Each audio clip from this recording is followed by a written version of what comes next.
Hello everyone, welcome to Wicked West Books. My name is Meg West, and we're trying the mic again. It didn't work at all in the last video, but that's okay. Try things until they work. So today I'm going to kind of reintroduce myself as a booktuber, as a reader, and just talk about how I like to read books and things like that. So to start off with, I am 34. I will turn 35 on August 20th, and I prefer to read adult novels. I do throw in some young adult here and there are some things that I really enjoy being young adult, but for the most part, I read adult novels. My favorite genre is fantasy. I read almost exclusively fantasy novels of one kind or another. One of my absolute favorite kinds of fantasy is urban fantasy, and the next bookish backgrounds that I'm going to do involves Alana Andrews. I am rereading one of her series at the moment, and their urban fantasy is just so good. It's so good. I also have to absolutely recommend the Mercy Thompson novels and Alpha and Omega by Patricia Biggs. When it comes to urban fantasy, those are my absolute favorites, and Alana Andrews has a few different ones, so if one of them's not exactly what you want, they've got a couple other options that you can choose from. When it comes to fantasy with dragons, I highly recommend the Dragon Riders of Pern series by Anne Bishop. This is one of the first bigger book series I ever started reading. It is one that my mother got me into, and I absolutely love it. And surprisingly, it's not even really fantasy. It's sci-fi disguised as fantasy, and if you read enough of the books, you figure out exactly what I'm talking about. But if you want something that reads like fantasy with dragons, Dragon Riders of Pern is high up there. I also really liked the Natural History of Dragons series. It was so much fun to have like a scientific take on dragons. And as far as the physical copies go, Todd Lockwood did artwork throughout the entire series, and he's a phenomenal artist. So when it comes to romance novels, of course, I love paranormal romance. I mean, that's what Sherilyn Kenyon is there for, Alana Andrews to an extent. There is also Anita Blake by Laurel K. Hamilton, is the kind of paranormal romance that I typically read. I will pick up other books here and there, but if it's on my shelf, those are the ones. And since I don't do contemporary, one thing that I can mix with my romance that will make me want to read it is historical romance. One of the series that I'm talking about is the Francesca Cahill novels by Brenda Joyce. This is a book series that I read years ago and have reread semi-recently. I think it was technically last year, but that mix of historical with romance is something I can do where I can't read contemporary. I also have a small selection of slightly older dystopian novels that I really enjoy, including the Ugly series is one of my absolute favorites. I also really liked Scythe, and I do still have my selection novels, and it might be time for a reread to see if they really need to stay on my shelves, because it's not good writing, but I did have a fun time reading it. And another thing that I particularly like is dark academia novels. There is The Golden Compass, there is The Atlas Complex, I've read Babel. It's a genre that is somewhat new to me. I don't have so much experience in reading it, other than like The Golden Compass, which was one of the absolute first books/series I ever got into, and it's definitely a genre I'm looking to explore some more.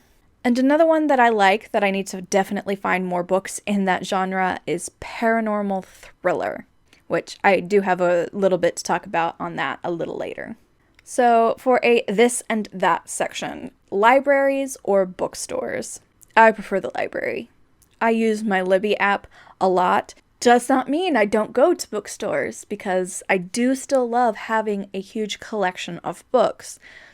But I definitely make use of the library a whole lot more, especially nowadays, than I ever did before. And the Libby app makes that so easy. Night or morning reading? I prefer night reading. I love nothing more than reading a book right before bed. Series or standalone? I am a series girly through and through. Every once in a while, I do want a standalone, but I love a trilogy. I love a 5-book series. There is a few series that go 30 books and more that I own. I prefer to be able to stay in a world once I've invested enough time to learn about it. So, series all the way. Physical or digital books? Now, despite my background, I actually do read so much more digitally at the moment, and that's partially because my job does allow me to listen to audiobooks as I work, and so most of my book consumption is in a digital format. I also love reading physical books. If I have the ability to listen to audiobooks while working, that ability to multitask is something I take advantage of. Do I prefer to reread or read new books? I love rereading. It's sometimes hard to hit just the right note when it comes to getting new books, so rereading books is something I tend to do a lot. I am currently rereading some Ilona Andrews books, and I was rereading some Sherilyn Kenyon books. Do you prefer plot or character? I am mostly a plot girl. I love a good through storyline, and it's one of the reasons that for like Sherilyn Kenyon I like to read, because each individual couple has their own little mini plot, but somehow it always fits into a bigger plot. So I really like the plot, but as I learned in reading Three Dark Crowns, if I don't care about the characters, I also will not care about the plot. Nope, not gonna happen. Do you prefer hyped or hidden gems? Hidden gems. I tried to fit into reading the hype books, and I ended up getting rid of most of them, or just not enjoying them as much as everyone hyped them up to be. There are some things that are hyped that I've gotten into, but I would rather just read the random book that no one's ever heard of. And now for some questions. The last book you bought. The last book I bought was A Little Hatred by Joe Abercrombie. Some author interview said that his fight scenes were phenomenal, and so impulsively I went out and just bought one of his books. So that's on my list of things to read. I know absolutely nothing about it. Nothing. So I'm in for a surprise, I guess, when I read it, but in the next month or so, it's on my TBR.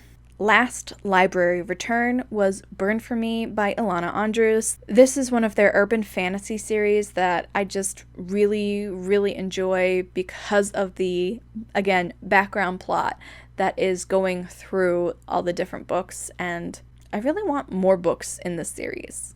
I love Kate Daniels, but I would like more books in this series too. The last book I gifted.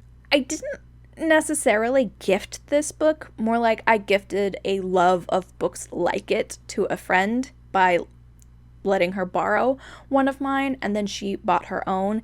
This author is Jenny Myers Sane. She writes young adult paranormal thriller novels, and it is just paranormal enough that I'm interested in it, even though it has a more contemporary setting than most anything else I read. And I just have a really good time.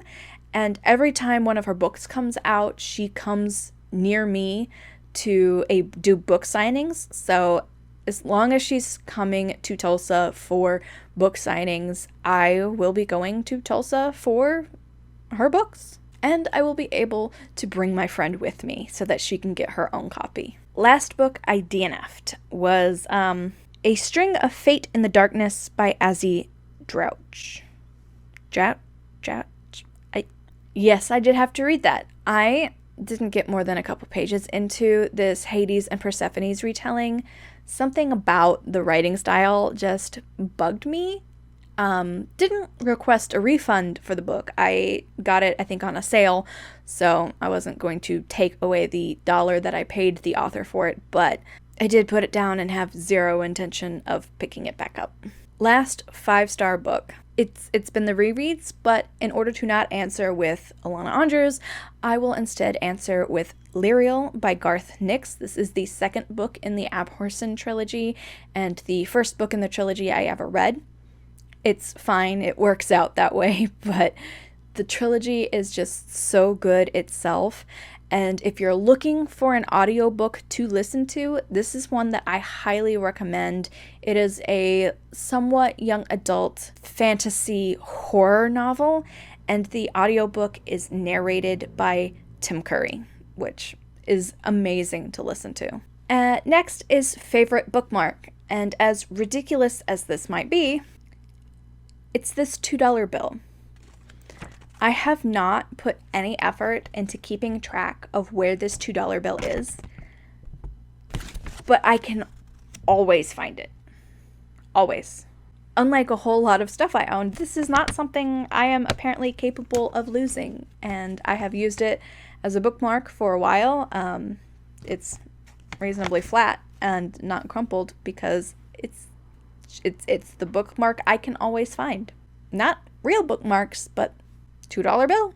And the last thing on this tag, or whatever it is what is a favorite hobby outside of reading? And the answer to that is Mahjong. Mahjong is the reason that I've been reading so little lately, because I love this game.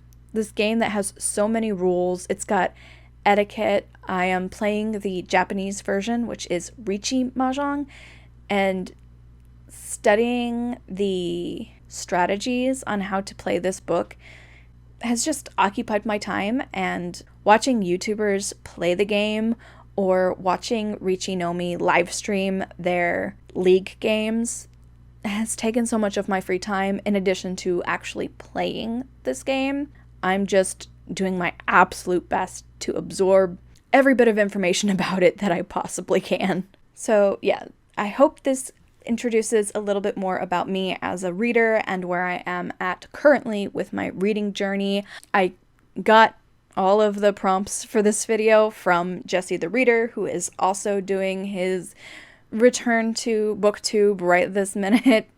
It happened at the same time, who knew? And I watched his video and I thought this would be a good second video and just kind of introduce or reintroduce me as a reader and a booktuber. Anyway, that's going to be it for this video. I hope you guys enjoyed it. If you did, like, comment, subscribe, do the things. I'm gonna do my absolute best to just stick around. Have a wicked day.